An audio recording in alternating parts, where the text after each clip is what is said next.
Hello, welcome back, viewers and subscribers. Miranda Brown here, your host. And today I thought I'd do it a little bit differently. Everyone's doing the previews for the games and the build-up. Don't get me wrong, we'll be doing the previews, but not just yet. Let's take a step back for a minute. Let's reflect. How did the Reggae Boys do in the group stages? Who were our standout players? And who are the players that, based on the performances in the group stages, will play key roles in taking us forward if we are to get anything against this United States men team? Before I go any further, shout out to my sponsors, Quicklink Shipping, RA Sports Store, and CSA Shop. As per usual, the link is in the description. If you haven't done so as yet, check out their Instagram pages. Also, we're approaching 1,000 subscribers. I'll have something very special for you, the fans, you, the subscribers, a few jersey giveaways, a few calling credit giveaways as well, probably in the coming week or so as we'll get back to ball talk. For my Premier League, my Premier League supporters who are on this platform as well, don't worry, we will be doing a halftime fantasy league going into the new season. I know it starts in just over maybe 2 or 3 weeks or so. Yeah.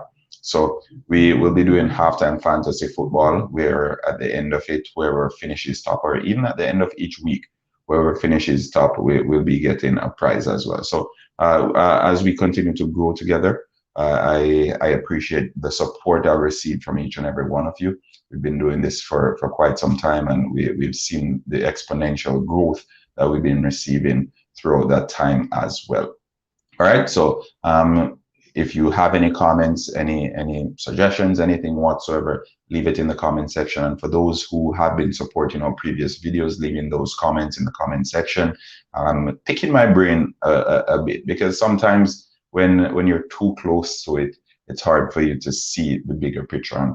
And being an artist back in the days, I like to say that as well. Sometimes you need to step away from it, or sometimes you see the painting better when you're a few steps away from it. So again, folks, keep those perspectives coming, keep those viewpoints coming. I even ended up doing a video on one of those. So it's always good and it's always interesting. I'm always open to learning new things. That's how sports is, always dynamic, always changing. And it's one of the beauties about it. It's one of the reasons why we appreciate it so much. All right. Different news coming out. One fan said he saw someone resembling Casey Palmer in the training group. Also, news that Bobby Reid has reintegrated with the Reggae Boyz team, which is good, going into the quarterfinal rounds. All good things. I haven't gotten any word on Kemar Taxi Lawrence's injury as yet, or any update if he'll be available for the next game. But again, we await to see, we await the news from the medics and all of that fun stuff. All right. So again, folks, this video will be a reflection for the most part on how the Reggae Boyz did in the group stages, who were the standout players, and who were the players we can probably look to going into the knockout phase of the competition. We had some players going into the tournament who were deemed the favorites. These were the guys everyone loved. Everyone was looking forward to these players to deliver, to dominate in games. It wasn't the case, as we've seen it in numerous intercontinental competitions. The players who we generally expect to go into these competitions and to be the standout players or the star players, it seldom works out that way, and these players seldom turn out to be the MVP or whatever. In the odd case, we'll have players who went in as favorites. For example, in the Copa the other day, Lionel Messi went in as the top man, and he ended up being the MVP as well. It doesn't usually happen, and oftentimes when the competition ends and we assemble the best 11, a lot of our favorite names don't show up on that list. And again, it's because it's competition football, and we see these players week in, week out in their clubs dominating and all of that fun stuff. But when it gets to international football, it's a whole different kettle of fish. All right. So we will be talking about the Reggae Boyz. I don't want to go too far away from the topic. We mentioned the standout players. We'll start from the back. Now, I think Andre Blake, as expected going into the tournament, he's our captain. He's the talisman. He is the one that everyone in the team looks to for the most part. He he had 2 games. He played 2 games, mind you. He didn't play the last game, and I think his man of the match performance in both. It basically explains itself. I know in the first game I would have given maybe Bobby Reed the man of the match, but Andre Blake, based on his performance in that game, he was voted the Gold Cup man of the match. Sorry, and I think we can't argue it because on his day, Andre Blake is basically impenetrable. You can't get past him, brick wall as they love to say, and he showed that. In the second game, it's the same thing. He made a spectacular save, really one for the record books. I think it will go down as maybe one of the best saves in the tournament. That's how good it was. His starting point wasn't the greatest, but his reach was exemplary considering the stature of him.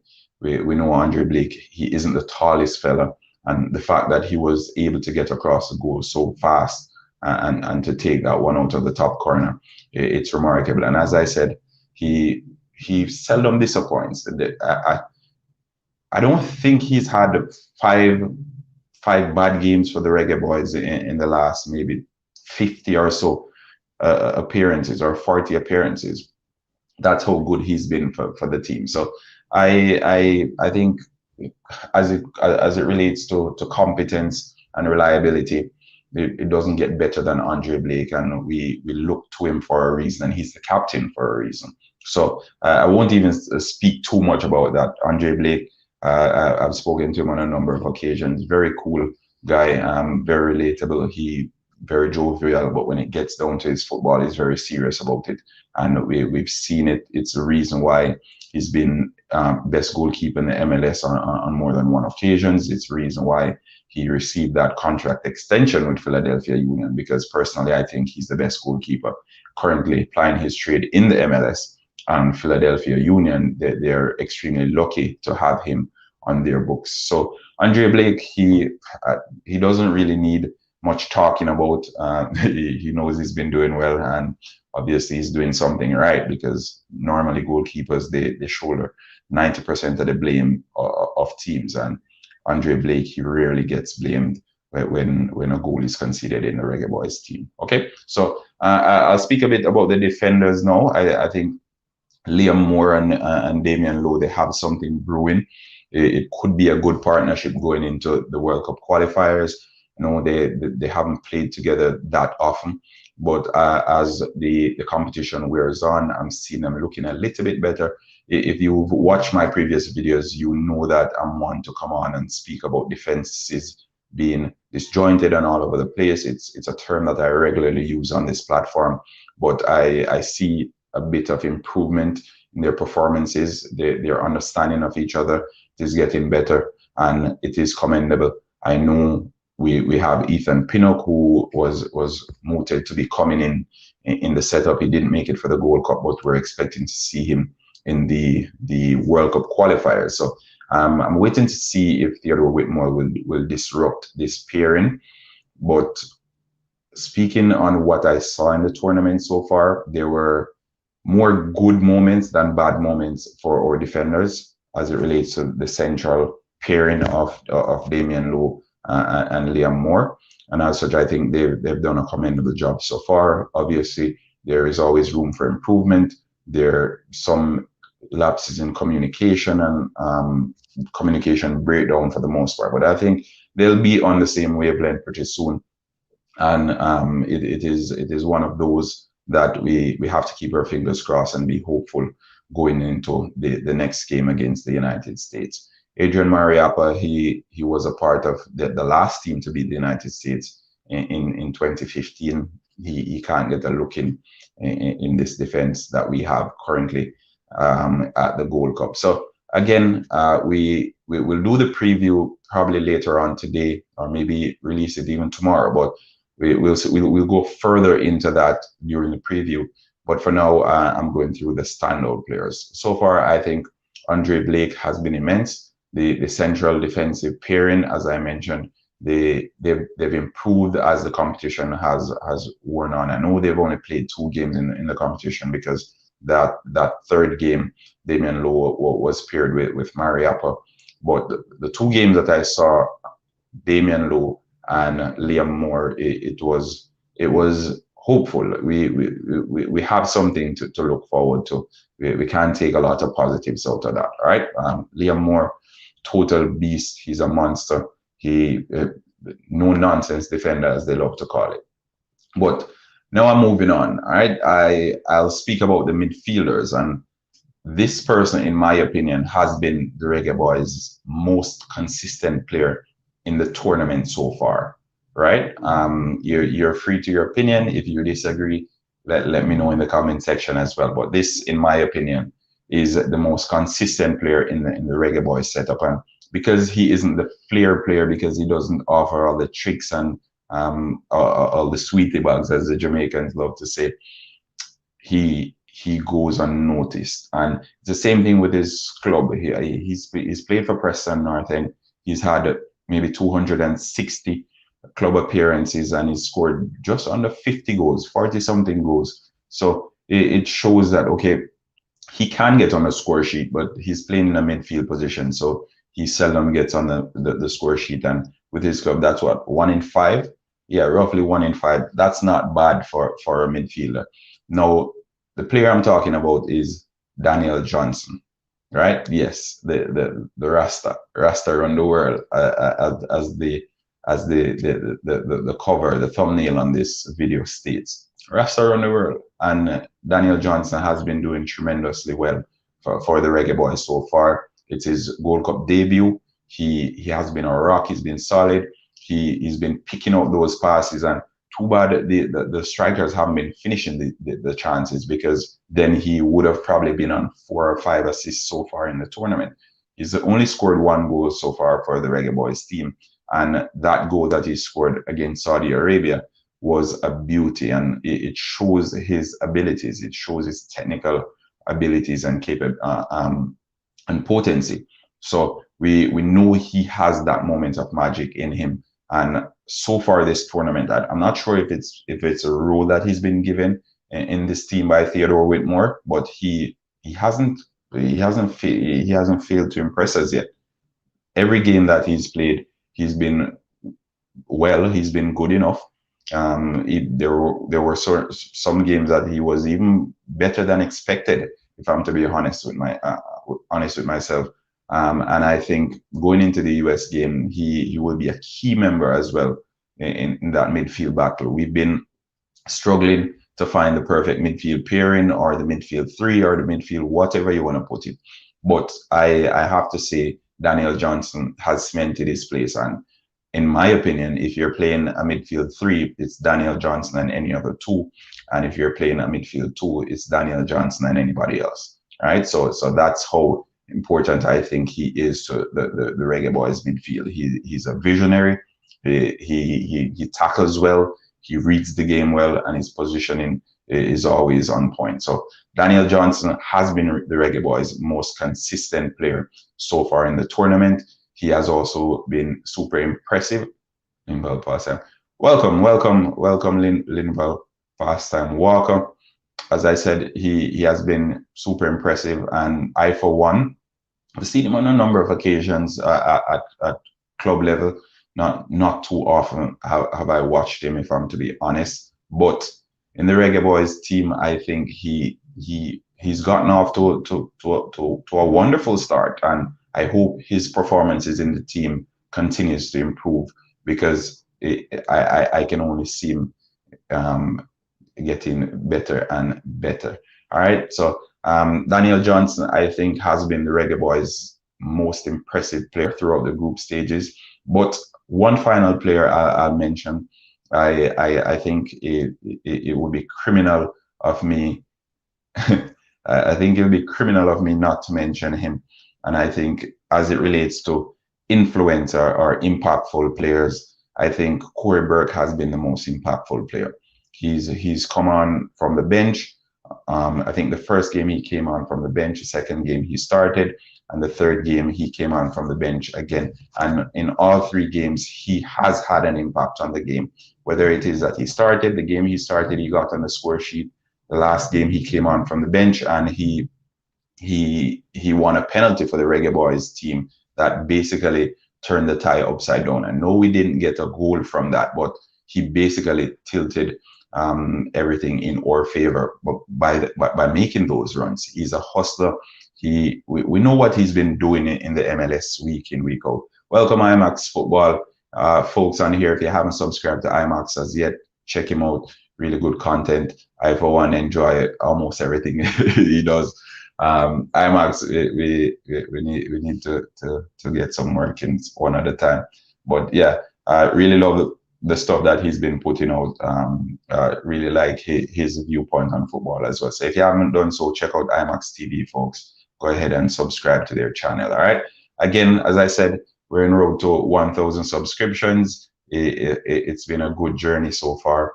I think we can only get better from here, and going into the new Premier League season and the World Cup qualifiers, we will continuously have some we'll continuously have some wonderful content coming.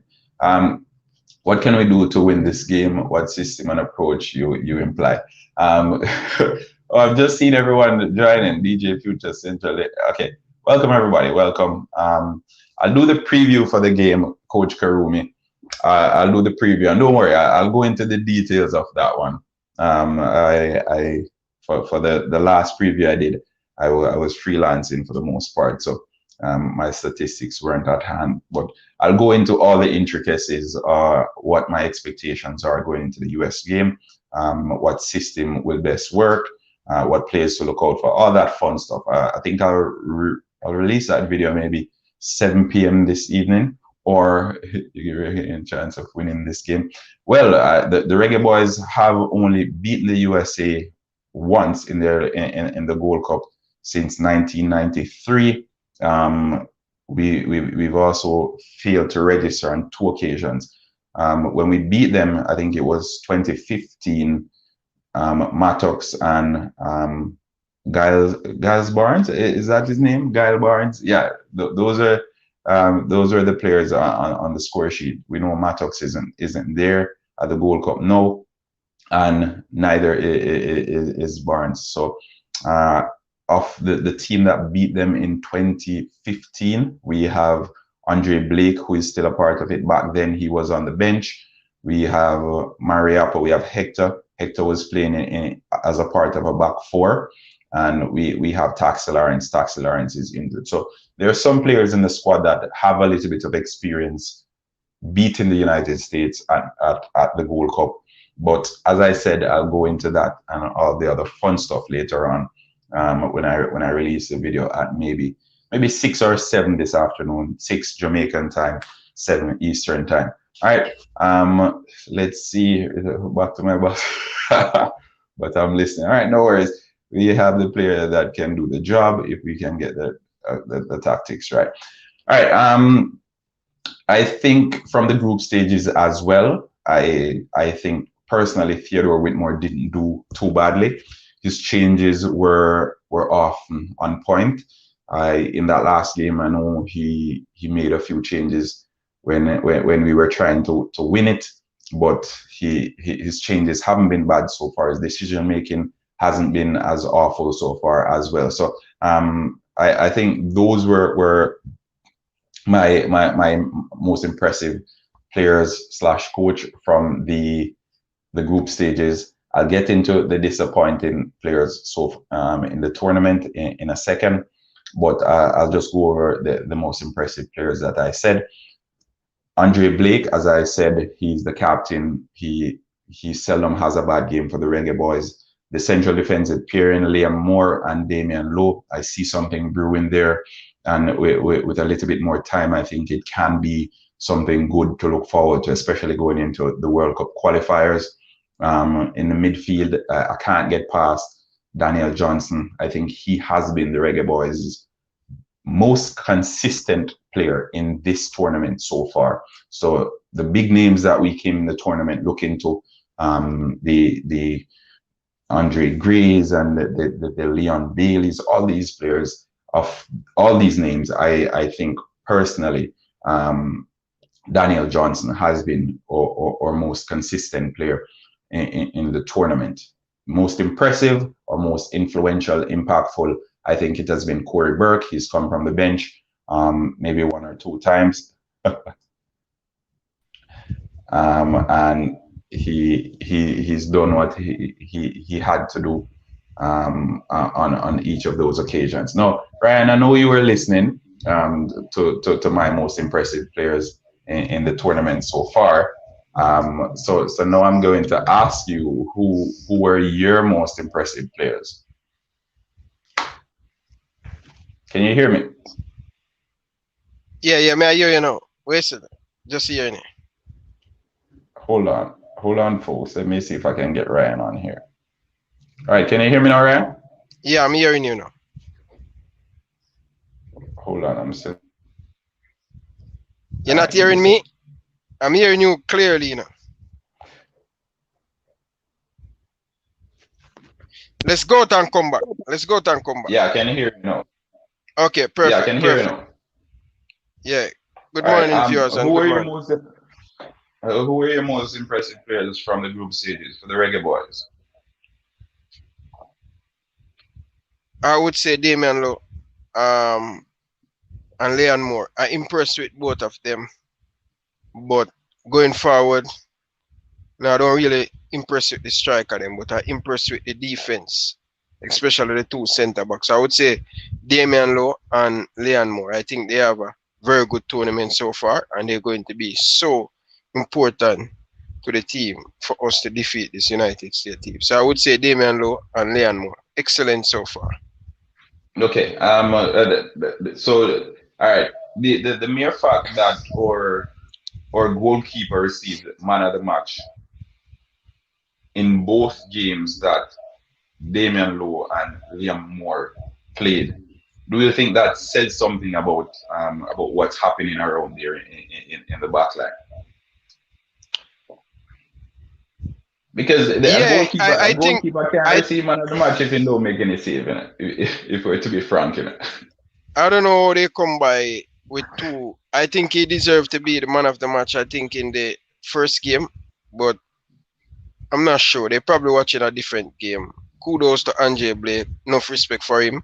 And then he's a fantastic goalkeeper. So if they say he's the man of the match for the 2 game, we cannot beat or fight that because he's excellent so far this season. But what we need to do is showing that we're lacking something going forward, because if we're going to have our best player them in the tournament is the goalkeeper and the defender, that means something wrong in the final third, because we have some outstanding player, Bobby Reed, we have Shamal Nichols, Andre Gray, we have Junior Flemings, we have some pretty decent player going forward, but they're just not coming to the party. True. I agree. And as I mentioned, folks, I will get to the most disappointing players, as Coach Karumi mentioned. But before I even get to it, I needed to dissect the ones that did well, because we know there's a balance. There the yin and the yang, and we know the whole works. So before we get into the bad part, because and I know the players they watch HalftimeTv and they watch Ryan LFC. Let me just put this out there straight off the bat. I have nothing personal against any of the players. My analysis and my assessments are solely based on performances, and they have nothing to do with the players themselves. I'm friends with a few of the players on the national team. I still talk to some of the players in the team, but I have to call a spade a spade. And I would be a hypocrite to come on here and to say XY player did well when that player did not do well. All right. So just to get that out there, nothing personal. Still looking forward to those interviews in the future. Yeah, we're still looking forward for it, man. Nothing personal. As I put out a post on Instagram, nothing personal. We just want to see the best for the country. Sometimes people think we're harsh, but just sometimes people just because we are Jamaican, and they should understand because we're passionate about this thing. We're not disrespect any player. We just give us our honest opinion. And that's the things I don't like. When someone on TVJ or Sports Max go harsh on them, we don't hear their No. cry. They still get interview. We are human being too. And if people want to stop give interview, that's okay with me. That's fine. But I don't have no personal problem with no player, and I respect every single player. Most of the player them, the local player them, I play with them. So nothing Yeah, yeah. personal. Exactly, and uh, they know how I am. I've been doing this for quite some time. All right, so for those who know me, it started in 2010. All right, I was an analyst with Simon Preston with CVM TV for that World Cup in 2010. Back then, I was just about 17, 18 years old, and since then I've kept it frank. I don't see why I'll change it now. Nothing has changed. It's the same me. Probably lost my hair, but for the most part, everything remains the same. All right. No, why we have to justify assessment of players? It's just an assessment. Coach, it's not a matter of justifying it, but Hold on, it, just a second. May I go for my next phone? Cause I want to share that video to my community. So just a all second. right, all right, no worries. Take your time. Coach, as I said, it's not a matter of justifying because at times, folks, that you may understand it one way and I may understand it another way, but it's interpretation. At times it get lost in translation, and a lot of people they'll run with it and say, okay, Ryan LFC or Coach Karumi, they're criticizing or whatever, or they said your performances were they said you're not good, and you know them little thing. So as analysts of the game, we need to remind folks that we are assessing performances and not individuals. All right, constructive. Okay, exactly. So, whereas we're providing constructive criticism, there are some that they will only pick out the fact that you're criticizing and not that it is constructive, if that makes sense. All right. So, I hope I clarified that. Bailey going to show up on Sunday. Just know that most definite time he will shine again. I've heard it before. I've heard it before. As I said, we've played 3 games in the tournament so far. Leon Bailey has played 2. We have 1 remaining that we're sure of, but we will see. This is Yeah, people hit the like button, man. We have my 15, game is 15, 16 people on the live, and we have 36 of you guys. Let's get the video to 50 likes, guys, man. Hit the like button, man. Important. Shatta leaving. No, Shatta, don't leave. Shatta leaving. I think Shatta is a Manchester United fan, no? Kevin Campbell, Bailey going to okay. Justify assessment. The mandatory apology by a Jamaican content creator.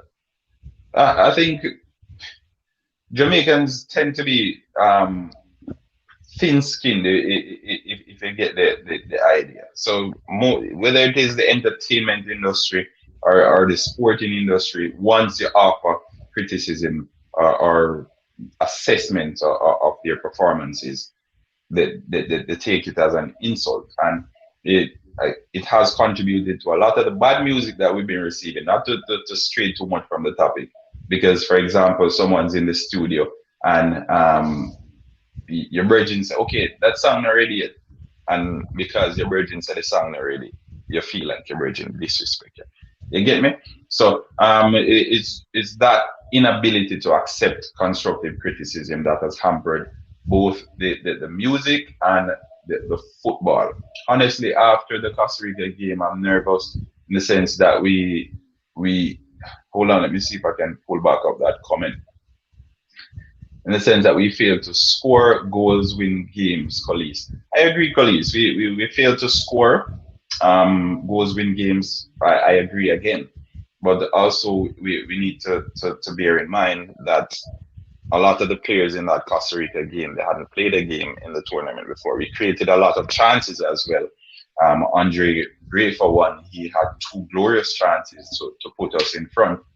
The second one, I think just after the second one, we conceded a goal. which had he scored that one, would have turned the tide on its head. So again, it's a game of fine margins, and if we don't take our opportunities, oftentimes you get punished. All right, all right, folks. If you haven't done so, remember, subscribe to the channel. We're almost at 1,000 subscribers. We continue to build on that. Live radio. If what I'm seeing, Boz and Clemo in the last game read the disciplined behavior, then that would be my disappointment. Both players are expected to show better performances and leadership. All right, Ryan, let's get over to your disappointment. Who were your most disappointing players from the first round of fixtures? I would say O'Neal Fisher. Oh, so see, one game. Well, no. Remove the blocks. No. I have more than one player who really I disappointed in. I would say O'Neal Fisher. It no matter if a 5 minute in play, Alvas Powell come into the tournament. I know him out of a club for a long time. But what you do off season, what you do when you didn't playing for a club, you in the gym, you get him run. He just look atrocious. He unfit, and when him go, him can't get back in him position and stuff. So I would say I think in that first game, he could have received a red card. He made a very, very rash tackle and even did a follow through. And I've seen that given for a red card in England. Yep. So, but the difference is with this. I want to let people know the difference with England, South American. When it come on to Concacaf, the referee allow the player them to play a little bit. You have to see most of the time, barely hardly get foul. This is not Europe. This is Concacaf. Yeah. This is rough. This is man football. Especially, you don't see nothing yet. Wait till you go down to Panama. Wait till you go to Costa Rica and Honduras. Or they're going to Anglia. So we have to get used to this. And people and fans have to get used to this. This is not a boy game. This is I'm begging Tariq Meggy to go into the gym, pump some weights, and put on a little bit of muscle, because this is not a joke thing. This is not boy thing. This is a man's game. So, O'Neal Fisher, Alvas Powell are really disappointed with Leon Bailey. I was expecting a lot more, too much sweet boy thing. Shamar, I'm not really disappointed in his performance, but in behavior, you know what I mean? And you're not disappointed in Shamar Nicholson's performance. I think after that first game, Shamar Nicholson hasn't given anything. Like the first game, he was exceptional. I even did a video after that first game and said, I think he will be breaking Darren Mattox's Gold Cup record in this tournament. He should, bro. He should be the top goal scorer so far. He'll probably need another 2 if at the rate he's going now. Because it's not that the chances haven't presented themselves. But I don't know. Maybe it's Timo Werner in a Jamaican jersey. I don't know. One thing I want to say about Shamar, and this is a perfect example. You bring up Timo Werner, and I was on the live last night and someone bring up Timo Werner. Timo Werner is not a bad football player. No, he isn't. What I realize, you have some striker need time, and the older them get, the better. But one thing we have to give them a lot of credit for.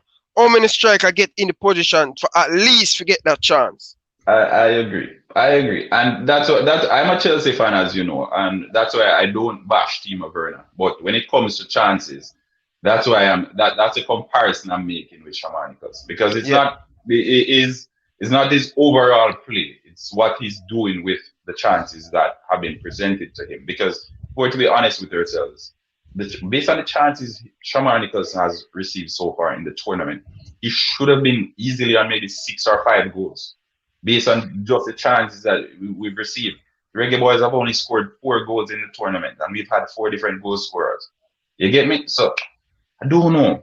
That's a good thing, That's a good thing. That's what you need in our tournament. When a big star not scoring, you need a team, all-rounded team, not only one player. So I agree. I they're agree. doing good enough, but individually, like Shamari get a lot of chance, not put it in the back of the net. But what I love about him upset, he hungry, he want to score, he want to do everything right to prove people wrong. And I know Shamari is a player that he love people criticize him. I can tell you that for a fact. He can angle that. That's what he strive for. And I know him going to come good. He's still young. He's 24-year-old. By the next 2 years from now, I'm guarantee you Shaman Nichols will be the man leading this line for Jamaica. uh, all right. Timo, the thing is, right? I've seen Timo Werner throughout the entirety of the season because, as I said, I'm a Chelsea fan, and I think he isn't the best finisher, but his all-round game contributes significantly to the team. He's won the most penalties in this Chelsea team, and I think even if you're to go the amount of penalties that were won this season in the Premier League, he isn't that far off the top. And I know probably if he was the one kicking the penalties, Jorginho scored what 6 or 8 goals from the penalty spot. If Timo Werner were the one kicking those penalties, probably his numbers would have been better because he's only scored what 12 goals for the season. 12 goals for the season, and maybe I had 9 or 10 assists. So had he been the one taking the penalties, his numbers would have been better. And then because these days folks only concentrate on the numbers, then probably we would have had a better assessment of him. But not the greatest finisher, but an all-round workhorse in the top end of the pitch. I can't take that away from him. Stop blaming the coach. The players need to perform. He's not on the field. As I said before, folks, one of my standout, I spoke about the players slash what impressed me the most throughout the first round, and I had the coach up there because I don't think Theodore Whitmore did much wrong throughout the first round. It's my opinion. I think his changes were spot on. Oftentimes, the folks he sent out there, they had an impact on the game. Lamar Walker, he came in, he gave a good showing. Junior Fleming, he came in, he scored a match winner. Corey Burke, he came in, he won a penalty in that last game, and stuff like this, right? So his changes have been good. And in my takeaway from the Costa Rica game, one of my pointers was play the substitutes. And in playing the substitutes, I was basically making fun of the fact that the persons coming from the bench have been far better than the ones who have started. And it's cause for concern that, okay, when they're coming on, they're hungrier. And then when they start, we don't really see that same level of hunger. But you would have hoped that that's the case going into all the games where when someone's given the opportunity to start as McGee did, they show that same level of hunger. I don't know. We'll see though. We'll see. What I want to add to that still, what I see is a team sport. And if the starting level, the team that Coach Whitmore put out, not pulling their weight, the people, that's what we want for the national team. We want impact, change. We want the player them to come on and make an impact. Like Junior Flemings, like Tariq Magee get a chance, like Andre Gray. So I don't think we have a bad tournament, or just not put in the combine and put everything to pieces for it just smooth. Probably we'll never see it, and they will just continue win and win and win and win. And over time it will come. You understand? I don't think we are has been as a team playing that bad. We played the last game, we lost it, we played very good. And the pieces was very right in that one. I must say that. I would love to see that pieces again. Not saying every one of them should start, but I would love to see that. We need to see Blade got more end product in final pass put together, and the people were getting the chance because Blade he set up a lot of chances, but people just not taking it. And when people not taking the chance, they make him look bad because people going to say him do not have any end product. But the end of the day, he's creating, and the player them just not taking their chance. True. I agree because throughout the tour, as much as we've complained about creativity in the midfield of Jamaica's team for quite some time, and we've sobbed about Rav Morrison and his absence and what he would have brought to the team. and all of that. Chances haven't been our issues this tournament. We have created a number of chances. As a matter of fact, the chances we've created, we've created so much so that we could have finished the group on maybe 9 or 10 goals if at least 30% of those chances were converted. So that's how bad our finishing has been. The last 2 games, I think we had, 19 and 16 shots, and it was maybe 10 or 9 on target on each of them. All right, so it shows that opportunities to kick at goal, they are coming in. The ball is getting at goal, but how decisive those shots are how accurate it is. That's the issue.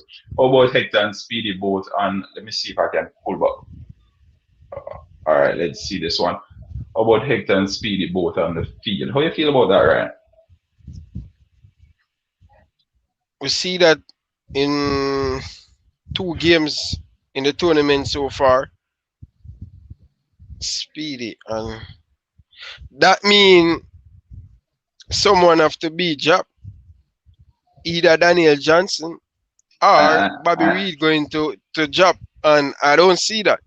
I think I really like what I see from Daniel Johnson. I think he's very good. He's a very good player, but a lot of people don't give him a lot of credit. I think he underrated by the Jamaican fan base, but I don't see that both of them on the pitch.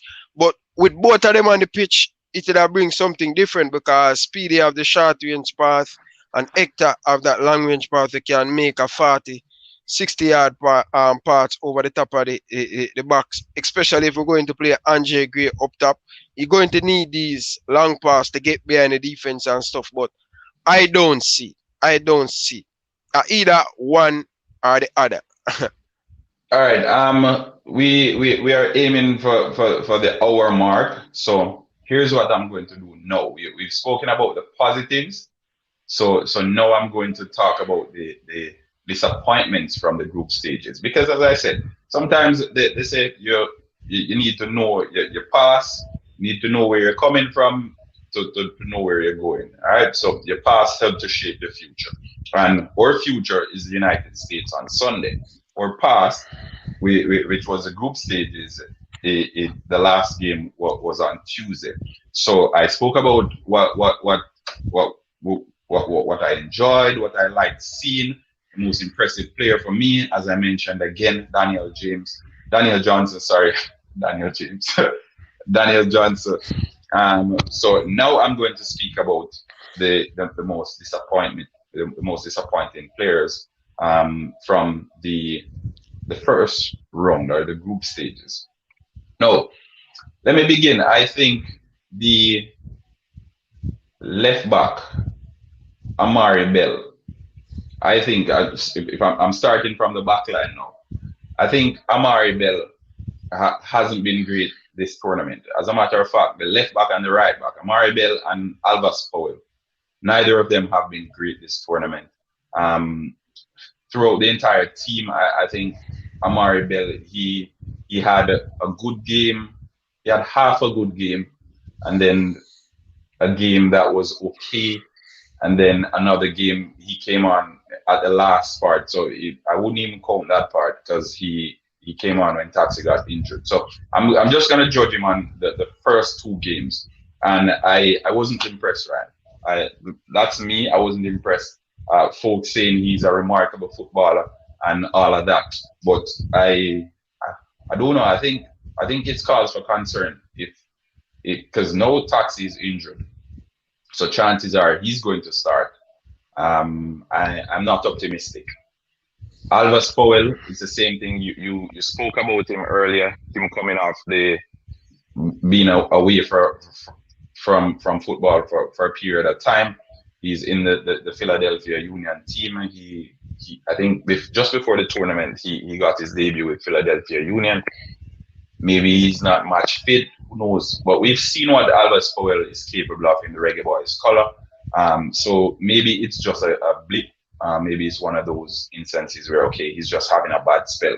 But again, throughout the tournament so far, I haven't been impressed. I think the first game with Suriname, I think the first Yeah. game with Suriname, the Suriname team, they realized that the right back and the left back for the Reggae Boys were weak points, and they exploited that.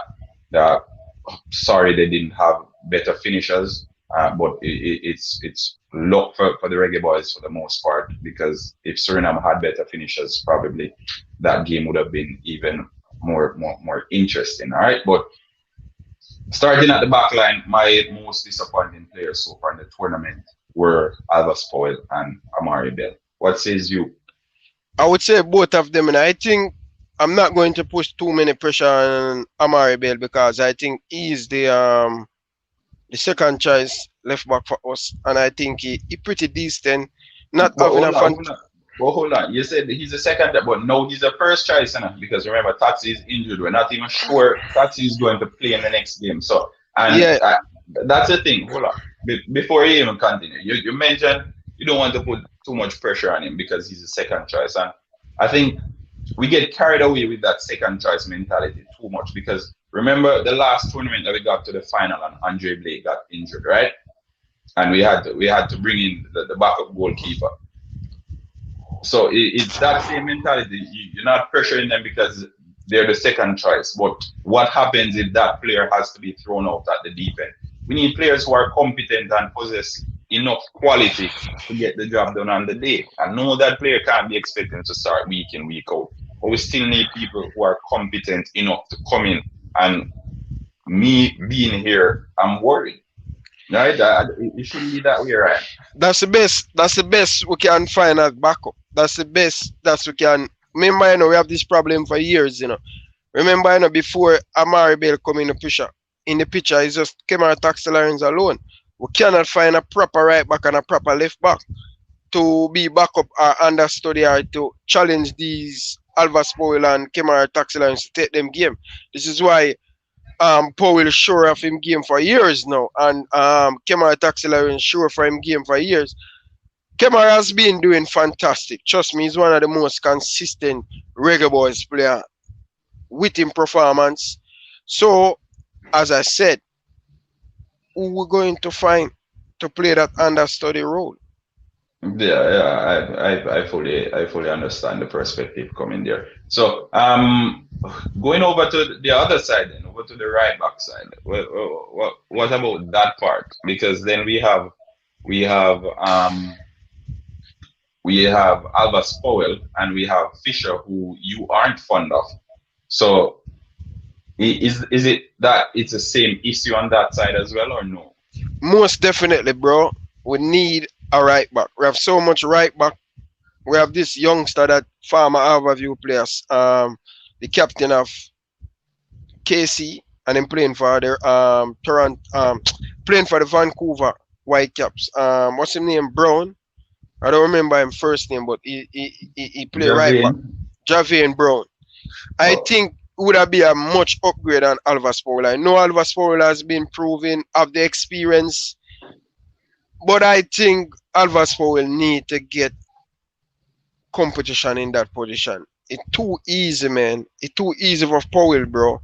And then O'Neal Fisher is not the player I want to see in right back. He is a natural right back or he's a midfielder. When he was playing for St. George's, he was a midfielder, and playing for in MLS, most of the time I see him playing midfield. I think in MLS he plays right back, but because they play the wing back system, so it's more of a wing back, so they play higher up the pitch. But definitely, Virgin, we need to get solution for the right back. We need to get solution for the right back. I think he's one of the weakest. What about Mariappa for a quick fix? No, definitely we should start Mariappa come Sunday. We're going to play against a very good US team. A lot of people say C team, but trust me, when you're at home, we see that in the last World Cup. When you're at home, Russia, the crowd will be behind them. We're going to play that game in Texas. That's going to be a packed stadium. We need player. We've been in that situation before. Mariappa, seasoned English Premier League player, playing the championship. He knows one of the most experienced player in this national team. Why not start him? Because we're going to need We So don't need to see our right back and left back flying up. We need to keep it tight at the back and so make the front player them do them things. So I would start Mariappa come over Alvas Paul and O'Neal Fisher to get that okay. solid at the back. Okay, all right, fair enough. And as I said, Mariappa has played in the right back in a back four before. As a matter of fact, in the last time we beat the US, that's where he was playing. He played right back in a back four that contained Hector. So the back four had Adrian Mariappa, it had Michael Hector, it had Kemar Taxi Lawrence, and then there was West West No man. Brown. Or the last game West will be West United West Morgan. West Morgan. Yeah, Sure yeah. So about that was the back four. Yeah. that. Okay. So this was 2015. No, we beat So them 2017. We beat no, US I'm talking in the Gold Cup. in the Gold Cup. Yeah. Shatta McGee have to be putting more work. He's lazy, not even running back to the defense, and he can't tackle. Good boy, good. Okay. All right. So we spoke about the defenders. All right, moving up to midfield now, Ryan. Who I think I don't have any midfielder that I think was awful. There was just okay. To me, they're just okay. Nothing fantastic. They're just okay. But we need more from them. We need more than okay, especially in the middle of the park. I think I would say the best midfielder so far, in my opinion, I would say Daniel Johnson. I like what he brings to the midfield. And then we have Speedy coming off the bench. I think he having a solid tournament so far. But we need to see him play more minutes though. Question, because I have assessed the performances of the midfielders based on the games they've played in the tournament so far. But I want to play devil's advocate for a second.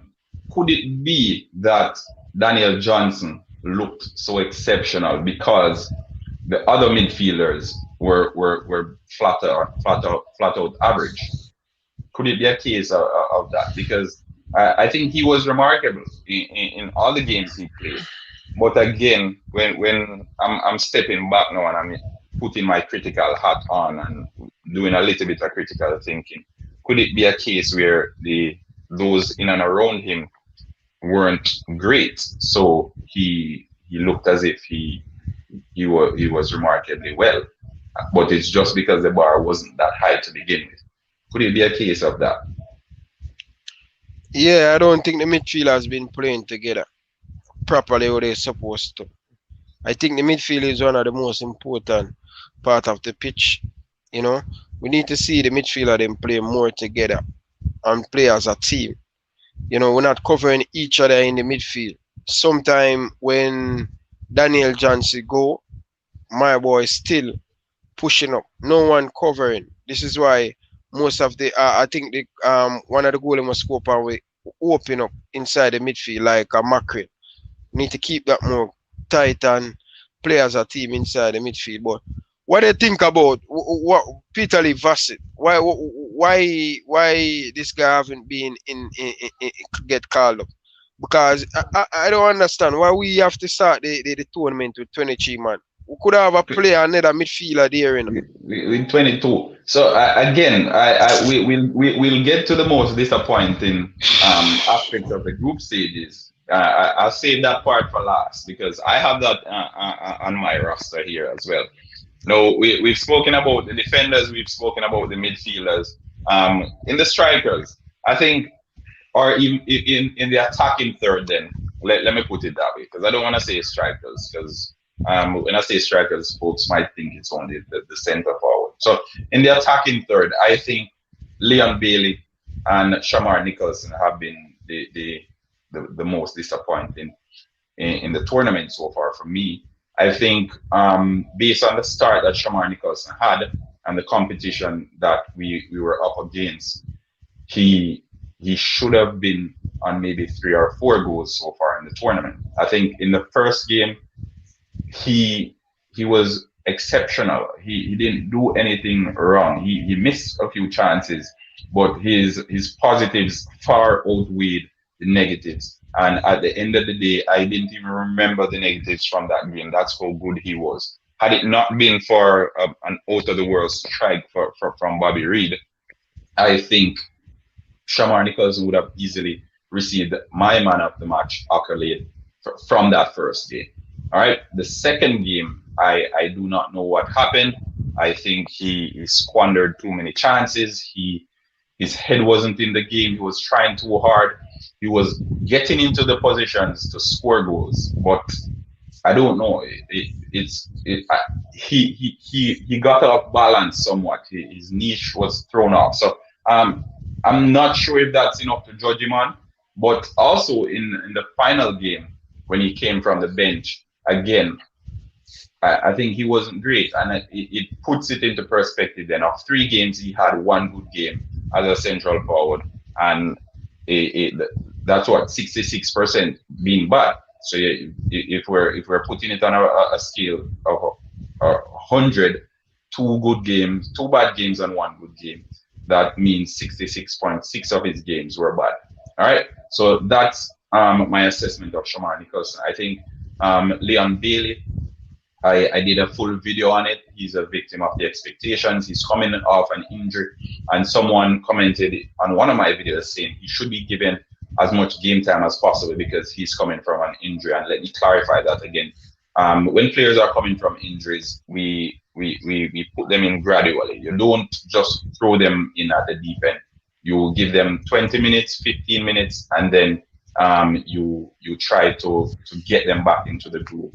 So it is my perspective. Leon Bailey hasn't been great in the tournament so far. We know what he's capable of.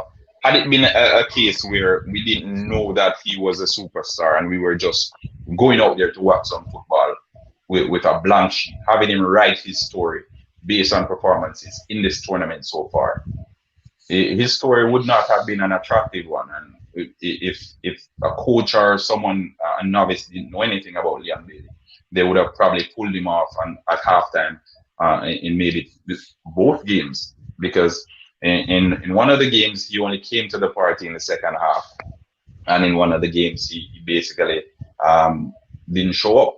So I think those were my 2 from the attacking third. I'll hear your views, whether you agree, whether you disagree, or then you can let me know your most disappointing players from the top third. Well, before I'm going to my disappointment with the strikers, I really like what I see from Fullback. I think he's just full of energy, man. I didn't rate this guy 100%. No, I rate him, but like, you know, like I have a little bit of if pan him.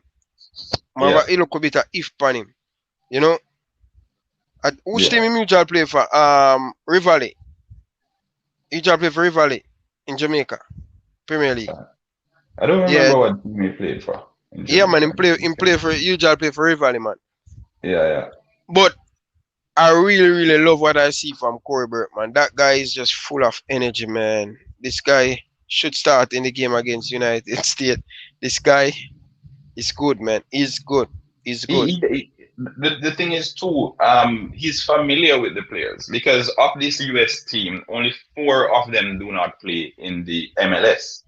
All right, so roughly 19 of the players in this current US team at the Gold Cup are playing in the MLS, and Fullback would have been familiar with them, having played in the MLS for however long. All right, so I think familiarity breeds wisdom, and he's played against them. I know Shamar Nicholson has scored some golazzos against the US in the past, but I think if Theodore Whitmore is opting to play only one up there, he needs to play Fullback, although Shamar Nicholson has history against the US. But we won't go into that too much. As I said, folks, the preview is coming. I'll do a full-on preview for the game. Release it maybe later on today or maybe tomorrow morning. We'll see. But turn the notifications on if you haven't done so as yet. Subscribe to HalftimeTv, subscribe to Ryan LFC. Get the likes in, check out the videos, comment on the videos. Now, Ryan, let's go. Let's hear your assessment of our most disappointing players from the top third. As I said, I disappointed more in Leon. I was really expecting more from Leon. I realize a shine away from Shamar Nichols, you know. Yeah. No, no. Jesus Christ. All right, folks in the Bridging, comment section. why everybody Folks, are doing this, Bridging? folks in the comment section, let me Yeah, know. Let me know who you think was more disappointing in I the really disappointed more because I'm expecting Leon Bailey. This should be in breakout season, international in a country football.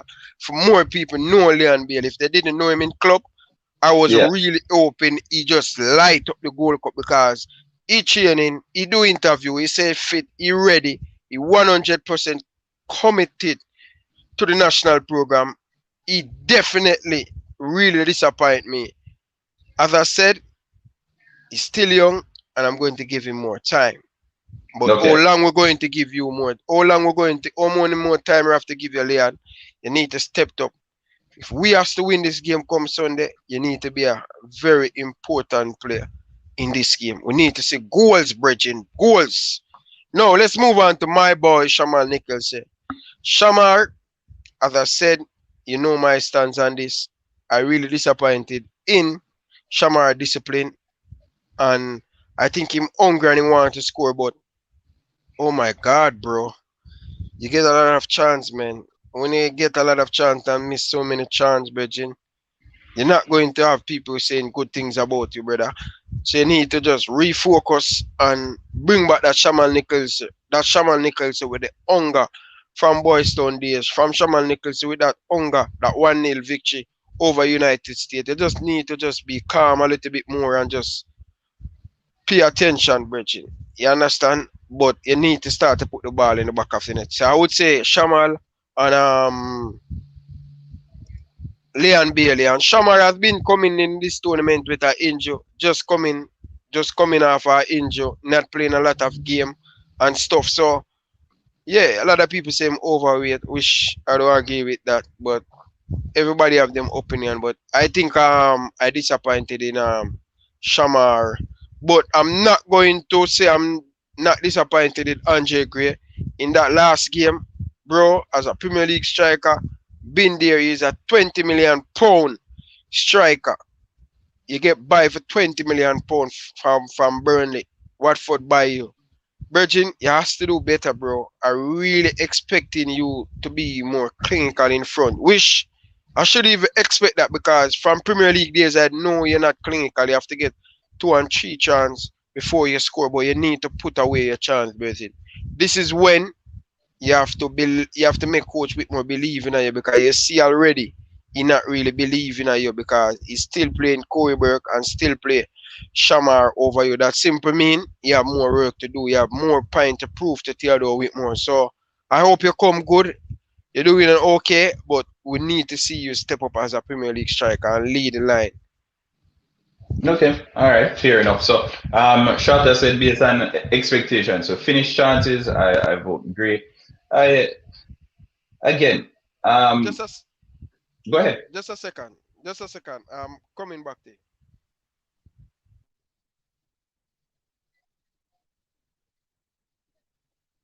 The screen turned around. I don't know what happened there. Okay, all right. So let's see if we can get into the comments while Ryan starts out. That Shamar leads the team and goal. Expectations to finish chances.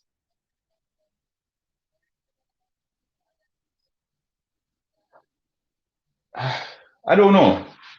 As I said, Andre Gray, he going into the tournament, he was one of my favorites. He's one of my favorite players in the squad. Everyone may know this if you pay attention to the videos that I've put out. Chances that he received, their chances that are game deciding chances, especially in that final game. He came from the bench in one of the games and he had a glorious chance, and the goalkeeper stopped that one. In the last game against Costa Rica, he had two really. He had one where the goalkeeper went down low use his leg to divert it wide, and he had another one where he went for power and he came off the woodwork. So shut up. Shut up. But yeah, again, I think Gray, an argument can be made for Andre Gray, Leon Bailey, and Shamar Nicholson. Those three, the most disappointing players in the group stages. I think Shamar Nicholson got a goal, which is good. It's good for any striker's confidence when you get a goal. Leon Bailey, I think that goal that was chalked off, it would have been a turning point for him, maybe. Runners, you want to join the live? Okay. I'm going to see if I can pin it in the comment section to get you guys to join. All right. Oh, Ryan is back. Ryan. Yes, my brother. Pin the link in the comment section. So runners can join the live. So I have to leave here now. May I go live with Liverpool? What? What time do you go live? I'm not staying very long. 11:45. I'm pre-season watch along. So yeah. Okay. All right. No worries. I will pin it and jump on back. Yeah, man. No worries, bro. I'm probably going to do maybe 10 or 15 more minutes. But as I said, folks, most disappointing players / biggest disappointments from the group stages from me so far have been our wing backs. So the right back, left back. In midfield, I don't have much to say because I think the midfield was okay for the most part. In the attacking third, I think Leon Bailey, Shamar Nicholson have been disappointing.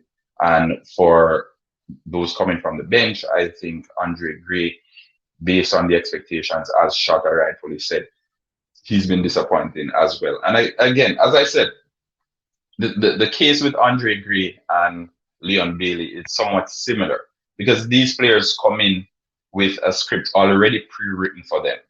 Had it been, okay, these guys are just coming in.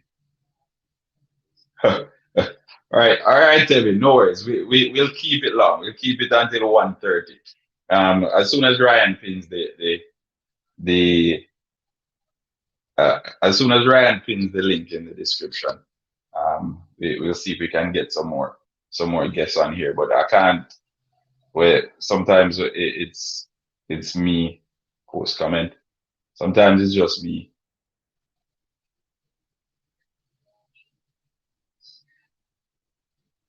All right, so there's the link if you want to jump on. There's a link if you want to jump on, folks. There's a link right there. You can send the request, and we can discuss it some more. I oftentimes don't get to stay too long because my lives don't usually have a lot of people. So it's most times it's just me being me and having a monologue. All right. Ryan, what happened with the game? Which game? I thought you said you're going to set up for your watch along.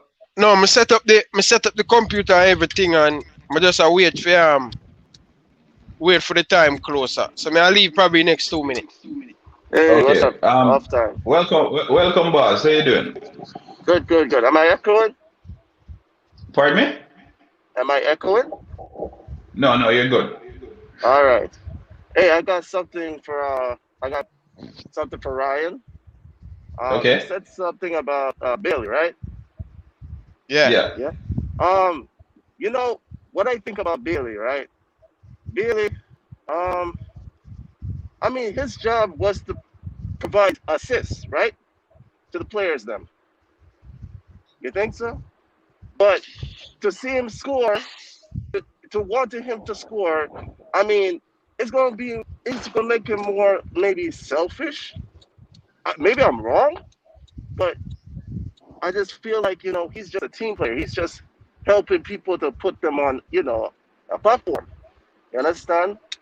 Because it's a team sport, and to me, he's just a team player. I mean, I don't want him to just just, have everybody just. I don't want everybody to depend on him to score, at least. But he can score when he feels like it, if he feels like there's an opportunity. But at the same time, he's doing his job. He's holding his position as a player. And, I just feel like he's doing his part. You know what I'm saying? I know everybody is dying for him to score, but at the same time, he's helping us to assist players. You see what I'm saying? He's building chances for them. But he's trying to do that. Maybe, whatever his fathers, tell him, give him directions, how to, play with the Jamaican side. You know what I'm saying? If you get what I mean. Okay. Bailey only have one assist for the team already in this tournament. Yeah. The disappointed I really disappointed in Bailey. Yes, it's a team sports, but he lose the ball so much time. I think Bailey lose the ball 100 all the time in this. Yeah. You hearing me now? Yeah. You hearing me now? Yeah. So Leon Bailey lose the ball. I think he lose the ball the most. And he don't work back for the ball. I know he's a poster boy, but he need to do more than assists. We need to see more goals from him. We need to see more shots from him. Okay. He lose the ball more than when he pass the ball. Yeah. Okay. Because I just don't like, when people just putting more pressure on him. Maybe he's getting used to it. You know what I mean? Because you know how Jamaicans are. Once you don't do nothing, they always, they'll always just criticize you for your performance. But he's the man, I just wish the best for him, and yeah. He's the man, Nobody, yeah. Remember, he's the star boy, He's the poster boy, Yeah, Christian Police is the poster boy, and they put pressure on him, So we put in the pressure, we put in the heat on Leon Bailey. We need to see him step up and do the right thing, lead the nation. You are the man, you are the poster boy. Everybody respect you. You going to put the pressure on. We need to see more goals. You haven't been play. I know you don't play one good game for Jamaica. Right. I know him not say. I know him not make me lay down in my bed and say, "Wow." Jeez, why is some money and I love him, bro. I love Leon Bailey. I know nothing. Leon know that. Chippy know that. Many times him bust up my net, Every time him see me, I run for bust and net in a shopping. So I'm putting on the pressure upon him, man. I need to see him score, man. And that's more than good for him, Bridget. Because the more him perform at the club and for him country, and the more him stock go rise up. You understand? Yeah, man. But before I get off, man, I would have to put out my prediction, right? Now, I know some people... I have to leave, guys, because I think my time pass. Later, I will chat to you. All right. Yeah. All right, yeah, you were going to say. Yeah, can you hear me? Yeah. But before I get off on here, I'm make my predictions. I just think that are you frozen? Wait a second. I'm hearing you. I just mute my mic. Oh, yeah, you're frozen for a bit. But my predictions, I will say, for this game, it's gonna be a really tough game actually, and I'll be honest. It's either gonna turn out to be a 2-1 victory for the Reggae Boyz. Maybe it's just me, but there's gonna be something special about this game, and I just feel it coming. Okay, you can get me wrong. You can say like, US have high end of a solid team, but I know they're weak because they're missing players, or some players are, taking a break, or they just training with their club. I just feel like this team here can cause an upset for the US. You know, so fingers crossed. All right. Thanks for your contribution. We appreciate the support, runners. I remember, folks, if you haven't done so, hit the like button and check out Halftime TV. Subscribe to the channel on YouTube. Hey, And road to 1,000 subs. Go ahead. Hey, can I tip you? Is there Yeah. anything I could tip you on there? Yeah, man. No, Maybe I'll let you. not yet. Send it to Ryan LFC. Ah, man. Okay. All right. All right, no man. worries. Yeah, man, take I care. appreciate it. All right. Yeah, guidance. All right, I appreciate the love and the support. Folks, smell like an overtime for some reason. Okay, he's a poster boy. So, all right, again, folks, as I said, keep those comments coming in if you want to join the stream to share your views and your opinions. Send a request. There's a link right there. I pinned it for you guys. I'm trying to do it a little bit longer this time because folks have been calling for me to stay a little bit longer on the stream. I oftentimes just do it for maybe 20-30 minutes because, as I said, it's been a monotone for most times, and I don't like when it's monotonous. All right. So my most disappointing aspect of the group stages, or the biggest disappointment from the group stages, you guys know I do the takeaways from the games. I do previews, I do takeaways. Oftentimes my takeaways are maybe 7, sometimes 6, what I've learned from the games. But I think the biggest disappointment of the group stages so far has been the decision making of the Jamaican Football Federation. Before the tournament, I mentioned it and I said, I don't think we should be including Ravel Morrison in the squad if he's not ready to play. Now, as I said, we're only guaranteed 3 games at the tournament. No, we're guaranteed an additional game, so 4. Only guaranteed 3 because no one is sure they're going to get out of the group stages. Reggae Boyz, you weren't guaranteed to get out of the group stages, so you're only sure of 3 games, right? Now, why didn't we bring in someone else or have someone on standby, or even not include Ravel Morrison any at all, considering he didn't have the necessary documents to take part? Earlier in the show, there were some folks on here mentioning Peter Lee Vassell and all these fun stuff, Pepe. And it would have been good to see. I did a video and I said, it's disappointing, it's disheartening, because all of these young players, they could have gotten that little bit of experience, that little bit of know-how, all of that going into the World Cup qualifiers. But instead, at one point, the Reggae Boyz had the smallest squad in the tournament. And when I say smallest squad, I'm not talking about injuries or anything, because Bobby Reid contracted COVID. Sad, he's now back, as we're all aware. And we have a 23rd player who is currently in England doing trials for Derby, who's about to sign for Derby. And there is Derby, sorry. I keep saying Derby because whenever I say Derby, I just pronounce it Derby. All right, so he's playing for Derby. I can't see him coming across to the United States just to play 1 game if, for any reason whatsoever, we make it onto the semifinals. I can't see Derby County letting him out, having just signed him to a contract, letting him out of preseason to come into the Gold Cup to play 1 game, whether it is against Qatar or whoever it is that Jamaica will play in the next round if we should get past. All right. So personally, I think the decision making from the Jamaica Football Federation, or the hierarchy, has been the biggest disappointment from the group stages. I know I spoke about the players, but it goes far beyond the players.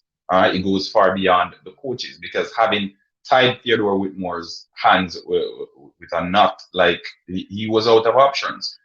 The likes of Peter Lee Vassell, we know the quality player he is. He's played for Jamaica at the biggest stage before. He's more than competent of getting the job done. He might not be the quality of a Rather Morrison, but yeah, uh, yes. Shut up, came on as Derby. But I keep saying Derby. It's like entertainers say cut with the Derby. But I keep saying that Derby. So I just pronounce it how it's spelled.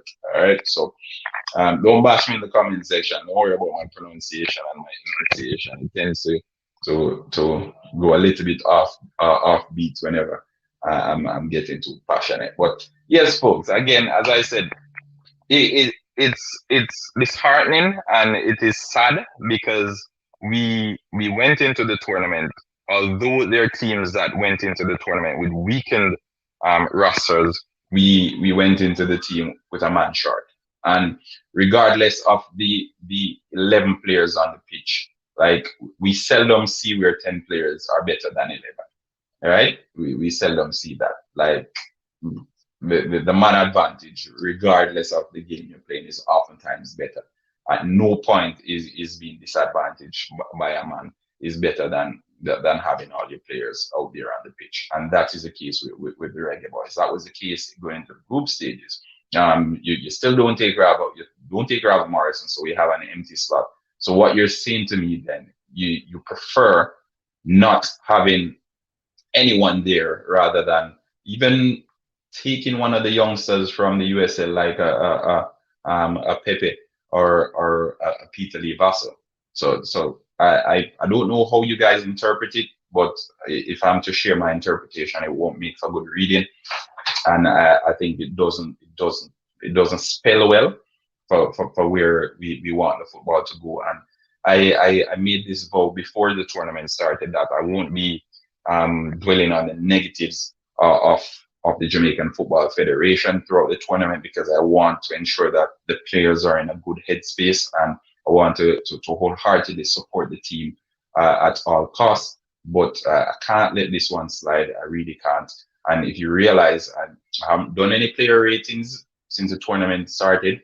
I haven't done any critiques. I haven't done any of that. This is the first time I'm coming out and I'm doing disappointments from the group stages or whatnot. And it's just because I had to keep a little bit of balance on it. All right. So when I'm doing the takeaways, it's a matter of perspective. So it's my perspective. So now that I'm doing the assessment of the group stages, I had to like take both sides, and it comes with the good and the bad. And so far, more than any performance that the players have put in at the tournament so far, the Shamar Nicholson misses, the Leon Bailey failed dribbles or failed attempts at dribbles, the Amari Bell being rounded on a number of occasions, the Alvas Powell being unfit, outweighs all of that, the decision making from the federation and their decision to travel with a blank slot rather than taking some of these young prospects that we have in the Reggae Boyz setup. I wonder who is the real brains within the JFF. All right, let's hear Dre Anyweather. All right, folks, if you haven't done so, check out Dre Anyweather YouTube channel. He keeps it real, videos every week on all the favorite sports. Chelsea, Chelsea, and Reggae Boyz. He knows his stuff. All right, welcome, Dre. How you doing? Doing all right. Keep up the good work, my brother.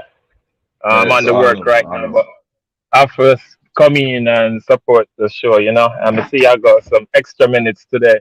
No doctor's visit today, you know. We love that, man. Keep it up, man. Keep it up. Overtime for the people then. I don't want you guys to judge me. I live in Toronto. It is extremely cold most of the year. So whenever it is sunny outside, I try my best to get out as much as possible. So sometimes I'm doing a quick video if I'm on the outside, but most times if I'm not working, I try to get out and get some sunshine. You know, coming from Jamaica, you want to get as much sunshine as possible. Dre here in Florida, it's different. So don't judge me. Yeah, man, beautiful, beautiful all year round. You can't go outside, right? See, windows down, no, 24 hours a day, windows down, drive round and thing, man. Nice, beautiful weather in Florida, man. And the boys, then, first three group stage matches playing in Florida, beautiful Orlando and thing, tourist attraction in the state of Florida, yeah. Did have to go and check out the boys, them all three games I was there in the stands, from 1:15 to 1:34, each halfway line, just rotate the spot them. Although we get other tickets for other section, but not all the time the discipline there. It's just where you believe so you can get the best view. So if the best view in the back seat, out of the back seat we reach. But most of the Jamaican them the half line right there. So from the perspective of viewing the boys them front and center, like in the stands, it's a different view from because I watch it live and then we go back because I have Xfinity. Shout out to them. Although no free promo not supposed to run. But yeah, so I record it and go watch it. And it's a different perspective from when you watch a game at the stands and when you watch it on TV. A lot of people don't understand that. You get to say what the coaches them body language and where the camera view not going and the communication with the players them and certain players like mistakes made, yelling, and then the coaches understand that it's a growing process and all that, so you see much yelling and much aggression not go towards certain players. Also on the field too, the teammates them how they communicate with each other when they're off the ball and all that, and the movement of certain players out there. You get to analyze all those, and as a fellow YouTuber, you understand that we analyze the games different from just a regular fans watching the game and just following the ball and stuff and following the players and all that, and think that some chances are easy looking at it on TV and not really understanding the angle that some players have and the time they have on the ball and the closing down of defenders, how fast they were coming, if defenders were just jogging back. So when you see players rush shots and you may think a player run past a ball and stuff like that, but sometimes there's different things that come into perspective to cause that. You see me? So we kind of being harsh on some players when we kind of grade them and critique them. But over the three games, the most consistent players have been Blake, of course, DJ, Corey Burke. Those are three most consistent players that's been in the team over the three games. A lot of people may or may not agree with me, but looking at it from the stands and then rewatching it on the TV. I saw that from watching it on the television, and those were a part of my setup as well. For those who've been here from the beginning, I mentioned that Andre Blake, we know what he's capable of, and I didn't go too much into it because he played only 2 games, so I didn't really dwell on it for too long. Because again, as I said, Blake, he had 2 games, and both of the games he was man of the match, right? So he was awarded man of the match for both games. DJ, I think he has been our most consistent player in the tournament so far because he's played all 3 games, and his performances haven't dropped. And I for one was impressed, and I'm still getting more and more excited to see him play. Corey Burke, he's come from the bench, I think, in 2 games, and he started 1. None of those games was he maybe under a 6.5 or under a 7. He's given it all. He's a workhorse. He never stops running, and that hunger, that drive, I appreciate it, and I love to see it as well. Shoutout, yeah, I mentioned Low and Okay. More. We can add low to it. We can add low to it maybe, but I think low had a few iffy decisions. His decision making wasn't on point for, I think it was the second game. Yeah, his second game he got drawn out on a number of occasions, and his decision making wasn't what we're used to from Damian Lowe. So in that game, I gave him a little bit of a lower ranking. I don't do player ratings as you all are aware, but personally, while assessing the game, I said, okay, this is not the Damian Lowe we're accustomed to. And although the team won that game, I didn't think he was exceptional in that game as he's oftentimes. So that's why I don't have Damian Lowe as the one of the most consistent, because we know playing a defender, if your team wins 3 games, oftentimes do we come back and say, okay, this person made a mistake or that person made a mistake. Liverpool fans in here, you can attest as well, because there are a number of occasions that the goalkeeper, Alisson, he's made blunders. He's tried to play the ball out from the back, and he's gotten bailed out by the defenders. Now, because those didn't go in the back of the net, we don't automatically get back to those moments and say, okay, but the goalkeeper wasn't great throughout the game because he did this or he did that. You get what I'm saying? So I fully agree with your takeaways from the group stages, Dre. I look forward to the game against United States. I'll be doing a preview. Folks, stay tuned for that. Turn the notifications on as well. Anything else you want to say on the group stages, Dre? Yeah. You see that player, number 21, Jamaica have the player Tariq McGee. He's one that's gonna be in the national team for a number of years to come. Not sure if with the English-based players and the improvements in the squad, if he will be a starter. But when he's playing out there, he commands and he gets a lot of respect from the coaches and the players the same. He has, like everyone else, have some weakness in their game, and it's what's being asked of him. So he's not fast, and he's not gonna run back on defense and catch up to players and stuff like that. Your defensive midfielder and your central defensive and your central midfielders are being asked to do that more often than an attacking midfielder. So when people saying, "Oh, McGee never run back," and McGee never, that's not his style of play. That's not his game.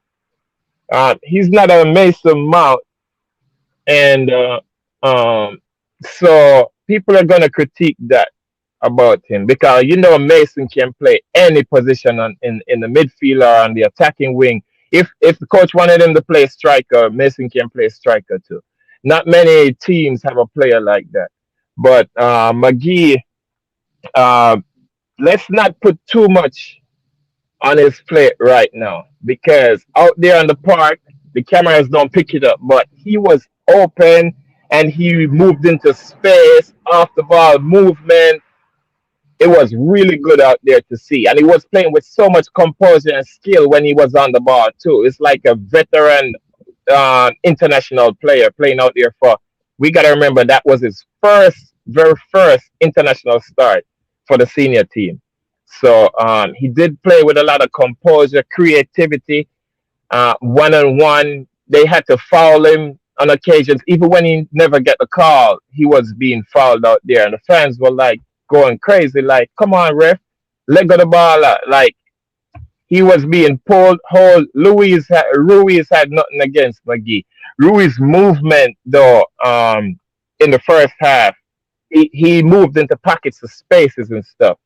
And I like that about him. And that has something to do with the experience over the years. He doesn't have the pace, but now he knows how to maneuver himself, get himself open, and command respect from defenders and central defensive midfielders. But McGee, man, he will be around the team a long time to come. He just need to find a club now. And I thought this tournament he would have been playing more, but that's some stuff that happened behind the scenes that we won't discuss on here. That lead to some decisions like that.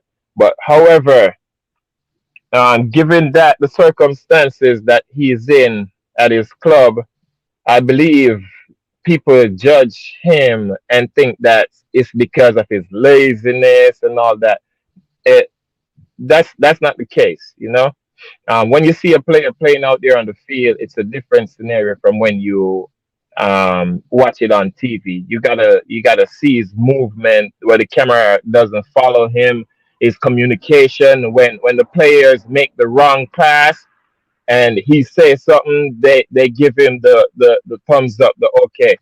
Like he's commanding out there. He has a presence for his age out there. That of a veteran professional English based player or European based player.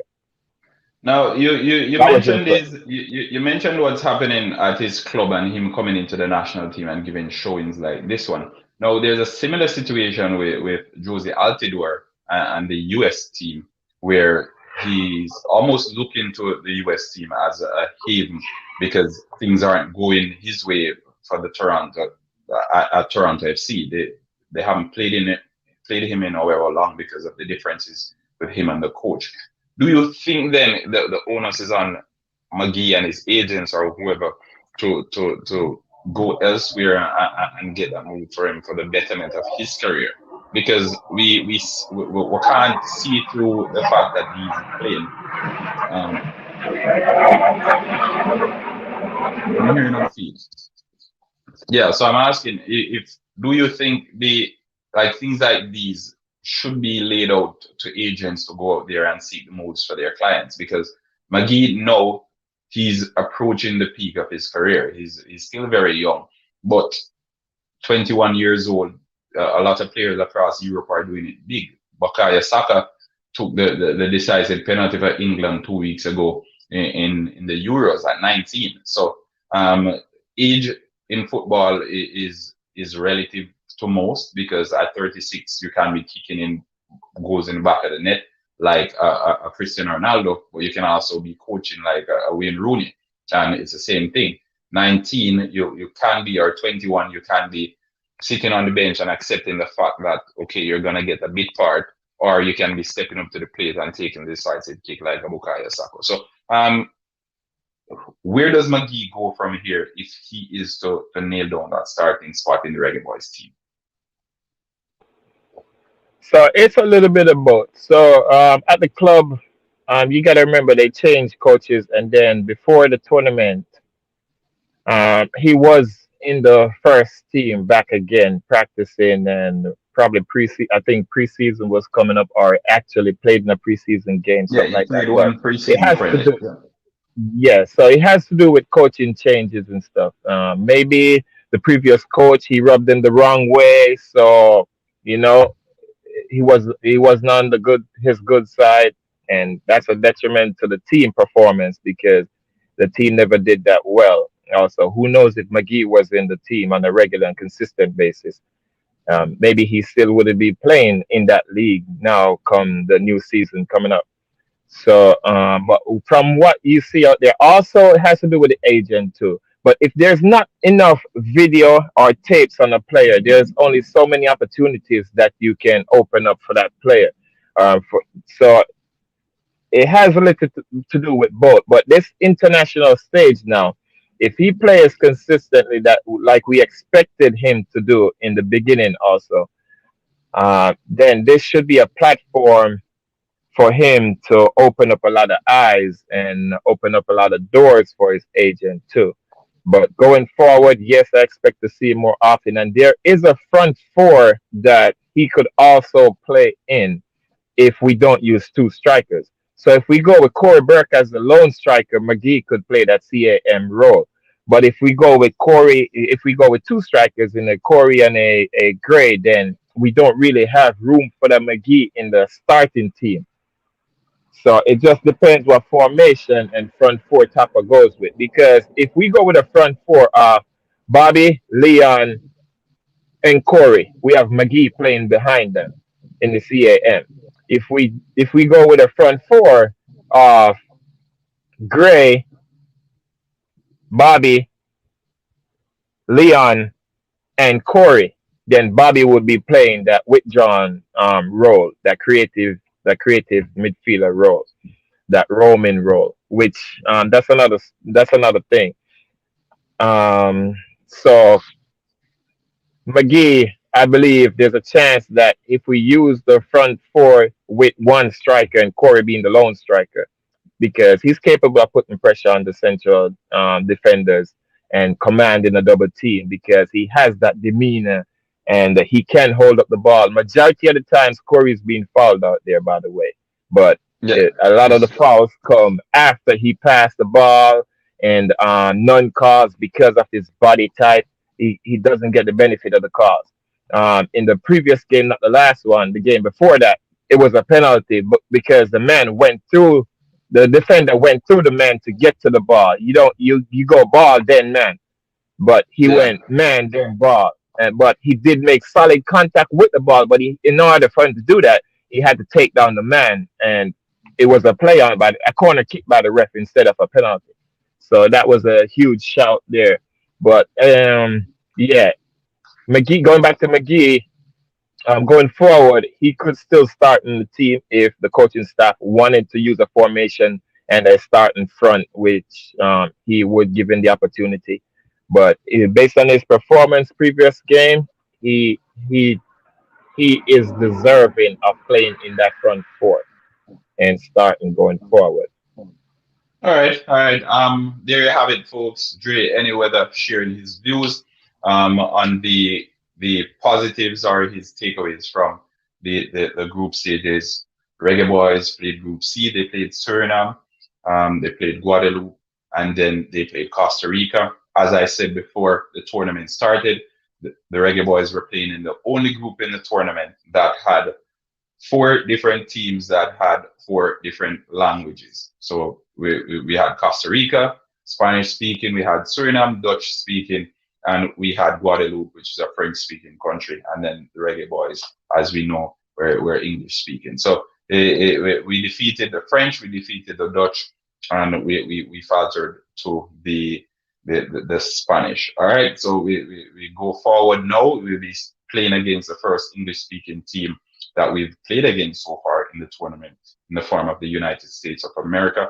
I outlined my most disappointing moments from the group stages. I outlined my most commendable moments or what I was impressed most with throughout the group stages. I'll go over them again for the view of this show or for those who just came in, and then we'll call it a wrap. So unless you're in the comment section and you want to join us, let me post back the link for you. So if you're there and you want to hop on, you can hop on, share your views. The preview for the US game, that one will be released later on today. I'm aiming for maybe 6 p.m. or 7 p.m. Eastern Standard Time. You can turn the notifications on. And if you haven't done so as yet, subscribe to HalftimeTV. You know, we keep it objective, we keep it raw, and we keep it informative. All right. We don't speak it if it's not facts. But all right. Thanks, Dre. Let me see if I can take another caller. We appreciate love, bro. Remember, folks, subscribe to Dre Anyweather YouTube channel. Guy always have some really interesting stuff over there on his channel. If you're a Chelsea fan, if you support basketball as well, Dre has you covered. He's very, very insightful, and you can follow him on social media platforms. Oftentimes, he's at the Reggae Boyz games. Okay. All right. So, as I said, I'm going to do a quick recap of my most disappointing moments in the group stages, as well as the moments I was impressed with most are the players. Player number one, Andre Blake. I can't speak enough of Andre Blake. He is monumental to the development of Jamaican football and to this Reggae Boy team in particular. The central defensive pairing of Damian Lowe and Liam Moore, it's brewing into something formidable. I think Ethan Pinnock is rumored to be coming in. I'm not sure who's place he's going to take, because I've said this before, defenses are made on partnership and mutual understanding. We've seen Varane and Sergio Ramos do it for many, many years. We've seen we've seen Maldini and Baresa do it for many years as well over there in Italy. So we all central defensive pairings, they come good because of time together and understanding of each other.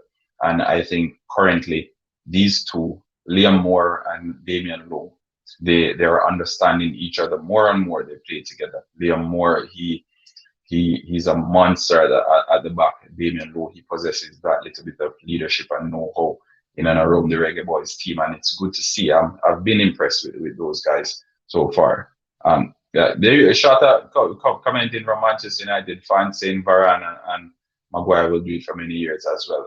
As I said, Vidic, Ferdinand, they did it for a lot of time as well. So defenses, proper defenses, partnership. So even if you have one good defender and one that's not so good, and they understand each other, chances are they'll do well. John Terry, Cahill, we saw them doing it at Chelsea for a good amount of years as well, because they had an understanding of each other.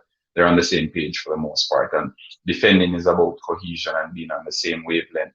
If you understand each other, if you understand where to be when the other person isn't, if you understand what to do when the other person isn't doing it, then you'll be fine. And I think that's what I'm saying. That's a question I'm asking Shota, because Ethan Pinnock, I've seen him play in the championship. He was really good, especially in that playoff game. I think he had maybe 15 or 20 heads throughout the game, which is out of this world. Everything that came in the box, he was the one clearing it. So he's really good in the air. He said he couldn't make it for this for the Gold Cup because of whatever reason. I don't have the details of that, but that's the information that got to me. So I'll just say it as I got it. But I think what Damian Lowe and Liam Moore has going now, I like it, and I'm optimistic. Now, moving on to the midfield, as I said, Daniel Johnson, Rasta around the world, as the topic on the thumbnail states, Rasta around the world. And this Rasta has been formidable for the Reggae Boyz team. He's been our most consistent player throughout the group stages. And when I say most consistent, I'm not talking about most impressive or whatnot, because the most impressive player, it could be anyone. It could be someone that had one exceptionally great game.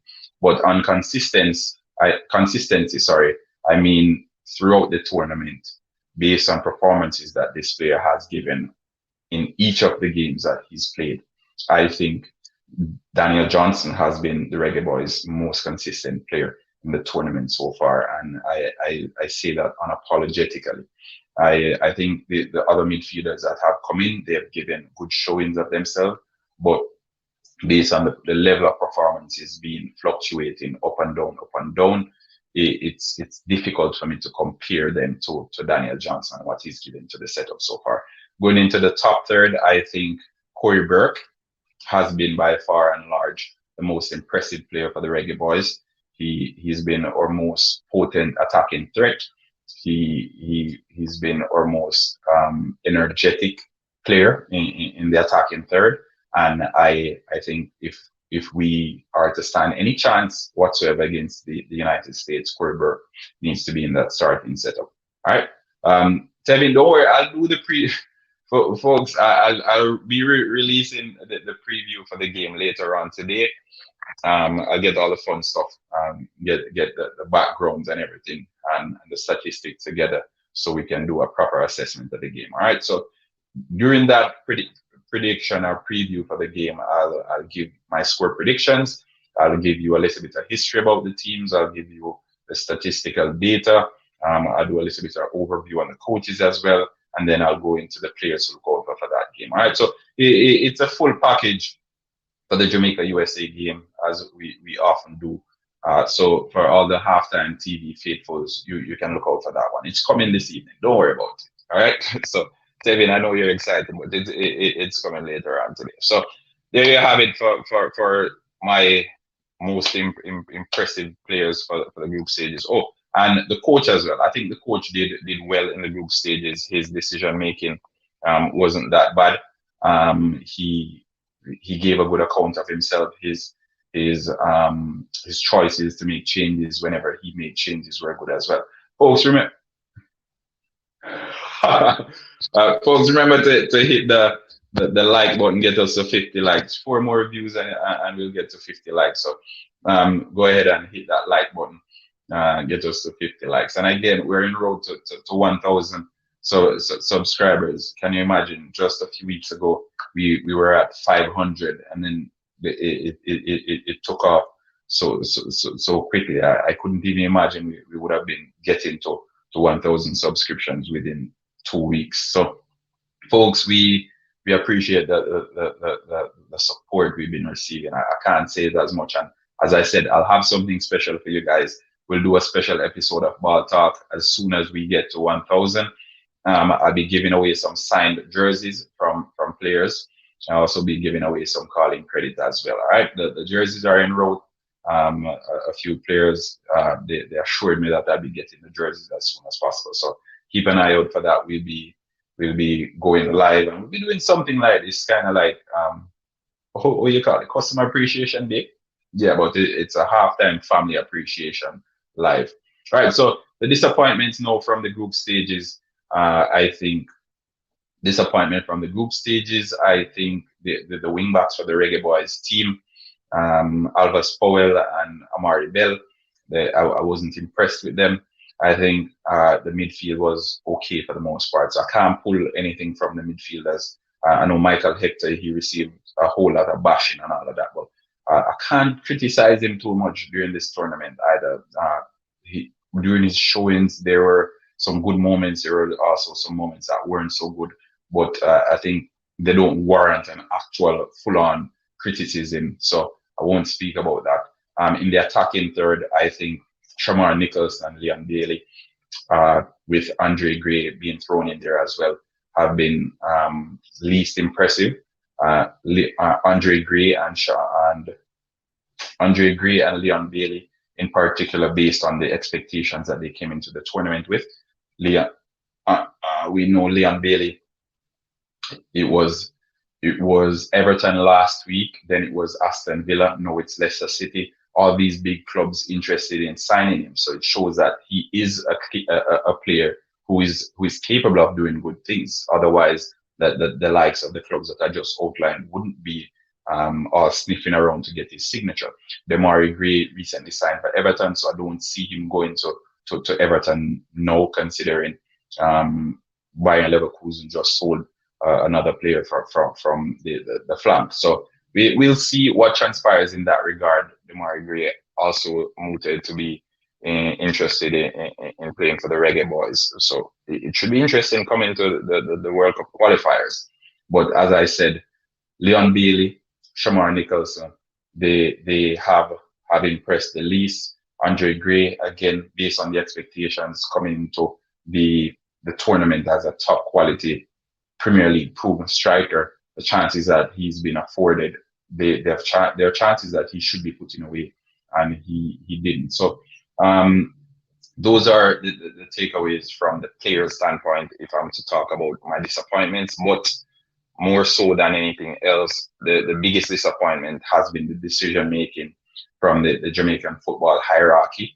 The decision to include Ravel Morrison in the tournament means we have been maneuvering the group stages with a man short when compared to all the other teams in the group and in the tournament. As a matter of fact, we saw Bobby Reid skipping a few games due to COVID-19. He's back now, but the bravery to do it in the first place, to basically bring a question mark rather than an actual player, with the likes of Pepe and Peter Lee Vassell, more than capable of coming in, then it speaks volumes about their outlook on some of the players in the Reggae Boyz team, and their I don't even want to put it that way because I don't want to sound disrespectful, so I'll leave it there.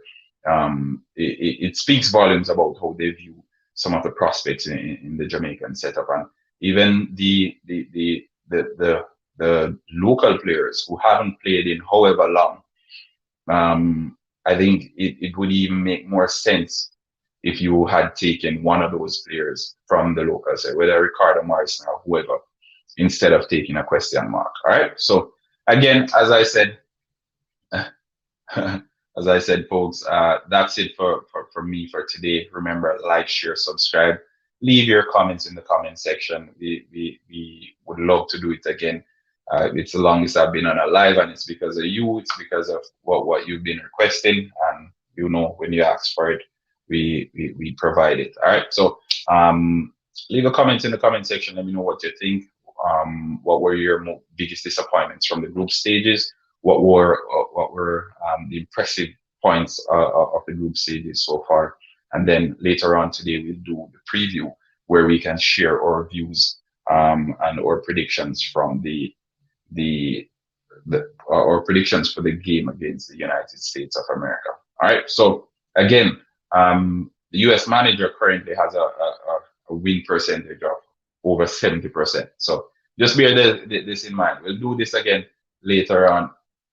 Demarai Gray didn't join it. Oh yeah, he joined Everton. Demarai Gray joined Everton. It was announced yesterday. So that's what I'm saying. So I can't see Leon Bailey going to Everton. No, because they already signed him. I don't think they let go both of them to the same club. So you must go. All right, peace out, folks. Take care. Like, share, subscribe. Miranda Brown again from HalftimeTv saying take care. We appreciate all of you.